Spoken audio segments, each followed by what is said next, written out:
നമസ്കാരം. നമ്മുടെ കേരളത്തിൽ ഒട്ടനവധി നന്മ മരങ്ങളുണ്ട്. അങ്ങനെ അവകാശപ്പെടുന്നവർ ഒട്ടനവധിയാണ്. വളരെ കുറച്ച്, അതായത് വിരലിൽ എണ്ണാവുന്ന ആളുകൾ മാത്രമേ ഉള്ളൂ ചാരിറ്റി പ്രവർത്തനം നല്ല രീതിയിൽ നടത്തുന്നവരും സത്യസന്ധമായി നടത്തുന്നവരും കുറച്ചുപേരെയൊക്കെ മനസ്സറിഞ്ഞ് സഹായിക്കണമെന്ന ആ ഒരു ലക്ഷ്യത്തോടെ ചാരിറ്റി പ്രവർത്തനം നടത്തുന്നവരും. ചാരിറ്റി പ്രവർത്തനത്തിന്റെ മറയാക്കി വലിയ രീതിയിൽ തട്ടിപ്പുകളും വലിയ രീതിയിലുള്ള ഭീകരപ്രവർത്തനങ്ങളൊക്കെ നടക്കുന്നു എന്നത് നമുക്കറിയാവുന്ന ഒരു കാര്യമാണ്. ഇപ്പോൾ അതൊന്നുമല്ല ഞാൻ പറഞ്ഞു വരുന്നത് വേറൊരു കാര്യമാണ്. നന്മമരം എന്ന ലേബലിൽ നടന്ന ചെറിയൊരു തട്ടിപ്പ്. ഇത് എന്തുകൊണ്ടാണ് പറയാൻ കാരണമെന്ന് ചോദിച്ചു കഴിഞ്ഞാൽ, അപൂർവ രോഗം ബാധിച്ച കുഞ്ഞിനായി നാടൊന്നാകെ കൈകോർത്ത് ചികിത്സാ സഹായം സമാഹരിക്കുകയായിരുന്നു. 1-2 ലക്ഷമൊന്നുമല്ല, 3 കോടി രൂപ പിരിവെടുത്താണ് ചികിത്സാ സഹായം തേടുന്നത്. അതിനുശേഷം അതാ പിരിവെടുക്കാൻ മുന്നിൽ നിന്നയാൾക്ക് കുടുംബത്തിന്റെ വക ഉപഹാരം. അതും ചെറിയ തുകയോടെയൊന്നുമല്ല, ഏതാനും ലക്ഷങ്ങളുടെ ഫുൾ ഓപ്ഷൻ ഇനോവ ക്രിസ്റ്റയാണ് സമ്മാനിച്ചതെന്ന് സംഘാടകർ തന്നെ സോഷ്യൽ മീഡിയയിലിട്ട കുറിപ്പിൽ പറയുന്നുണ്ട്. ഇതോടെയാണ് ജനമെല്ലാം പ്രതികരിച്ചു തുടങ്ങിയത്. മലപ്പുറം മുതുവല്ലൂരിൽ ഷാമിൽ മോൻ ചികിത്സാ സഹായനിധി സ്വരൂപിച്ച ചാരിറ്റി പ്രവർത്തകൻ ഷമീർ കുന്ദമംഗലം ഏതാണ്ട് 48 മണിക്കൂറോളം എയറിലായിരുന്നു. നന്മ മരമെന്ന് ഇതുവരെ സോഷ്യൽ മീഡിയയിൽ വാഴ്ത്തിപ്പാടിയവരെല്ലാം തള്ളിപ്പറഞ്ഞു. ഫാൻസിനെ ഉപയോഗിച്ച് ക്യാപ്സ്യൂളുകൾ ഇറക്കി ന്യായീകരിക്കാൻ നടത്തിയ ശ്രമങ്ങളെല്ലാം തിരിച്ചടിച്ചു. ഇതോടെയാണ് നിരൂപാധികം ഖേദം പറഞ്ഞ് കാർ തിരിച്ചു കൊടുത്തത്. ഇന്നലെ വൈകിട്ടോടെ ഷാമിൽ മോന്റെ കുടുംബത്തെ ഏൽപ്പിച്ചു എന്നാണ് വിശദീകരണം. ചാരിറ്റിക്കായി ഓടി തന്റെ പഴയ കാറൊക്കെ തേഞ്ഞെന്നും അതിനാലാണ് കാർ സ്വീകരിച്ചതെന്നുമായിരുന്നു ന്യായീകരണം. 12 ലക്ഷത്തിന് കിട്ടിയ യൂസ്ഡ് കാറാണ് സ്വീകരിച്ചതെന്നും ജസ്റ്റ് ഡെലിവേർഡ് എന്ന് ഫോട്ടോയിൽ കണ്ടത് തെറ്റിദ്ധരിപ്പിക്കുന്നതാണെന്നും വിശദീകരണം.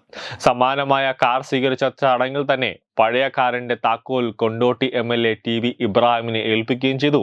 അങ്ങനെ ഏൽപ്പിക്കുന്നത് കാണാമെങ്കിലും അതുകൊണ്ട് എന്താണ് ഉദ്ദേശിച്ചതെന്ന് വ്യക്തമല്ല. സ്വാഭാവികം, പുതിയൊരു ആഡംബര കാർ കിട്ടിയപ്പോൾ പഴയ കാറ് പിന്നെ വേണ്ടാതായി, അത് ആർക്കോ ഏൽപ്പിച്ചു. ചികിത്സയ്ക്കായി ശേഖരിച്ച തുകയിൽ നിന്നൊന്നും ചെലവഴിച്ച കാർ വാങ്ങിയതല്ല എന്നും രോഗിയുടെ കുടുംബം തന്നതാണെന്നുമുള്ള വിശദീകരണം അവർക്ക് പോലും തിരിച്ചടിച്ചു.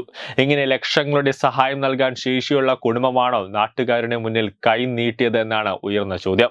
ഇങ്ങനെയെല്ലാം ആകെ മൊത്തം വഷളായതോടെ ഗത്യന്തരമില്ലാതെയാണ് ജാഗ്രതാ കുറവെന്ന് വിശദീകരിച്ച് തലയൂരാനുള്ള ഷമീറിന്റെയും ഫാൻസിന്റെയും തീരുമാനം.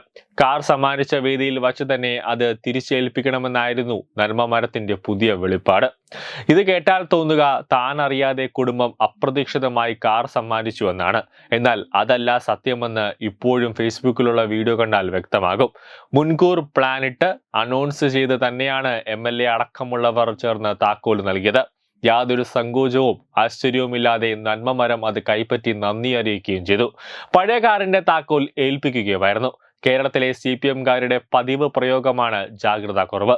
പാർട്ടി പ്രതിരോധത്തിലാകുന്ന വിഷയത്തിലെല്ലാം അതിൽ നിന്നും തലയൂരാനോ ആരോപണ വിധേയനെ പുറത്താക്കുമ്പോൾ ന്യായീകരിക്കാനോ ആണ് ഈ ജാഗ്രതാ കുറവെന്ന ക്യാപ്സ്യൂൾ ഉപയോഗിക്കുക. EP ജയരാജൻ പാർട്ടിക്ക് തലവേദന ഉണ്ടായപ്പോഴെല്ലാം മലയാളികൾ ഇത് കേട്ടതാണ്. ലോട്ടറി രാജാവ് സാന്റിയാഗോ മാർട്ടിന്റെ കമ്പനിയിൽ നിന്നും ദേശാഭിമാനി 1 കോടി വാങ്ങിയത് വിവാദമായപ്പോൾ ജയരാജന് ജാഗ്രതാ കുറവ് ഉണ്ടായതാണെന്ന് വിശദീകരിച്ചാണ് പാർട്ടി അത് തിരികെ കുടിപ്പിച്ചത്.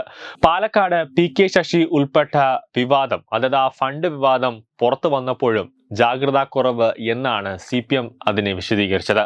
എന്തായാലും ഇനി ഒരിക്കലും ഇതുപോലത്തെ ഉടായിപ്പ് നന്മമരവുമായിട്ട് ജനങ്ങളെ ചാരിറ്റി പ്രവർത്തനവുമായിട്ട് ഇറങ്ങരുത്. നേരായ വണ്ണം സത്യസന്ധമായ പണി ചെയ്ത് പൈസ സമ്പാദിക്കാൻ നോക്കുക. അല്ലാതെ ദേഹമനങ്ങാതെ നന്മമരം എന്ന് പറഞ്ഞുകൊണ്ട് പണി ചെയ്യാനായിട്ട് നോക്കിയാൽ അത് തിരിച്ചടിക്കുമെന്നതാണ് ഇപ്പോൾ കണ്ട വാർത്ത. News desk Tatvamayi news. Edubix online executive education. Focus physiotherapy centre Pattom. Unnat engineering Gujarat. തീർത്ഥയാത്ര.com. Iron build Gujarat.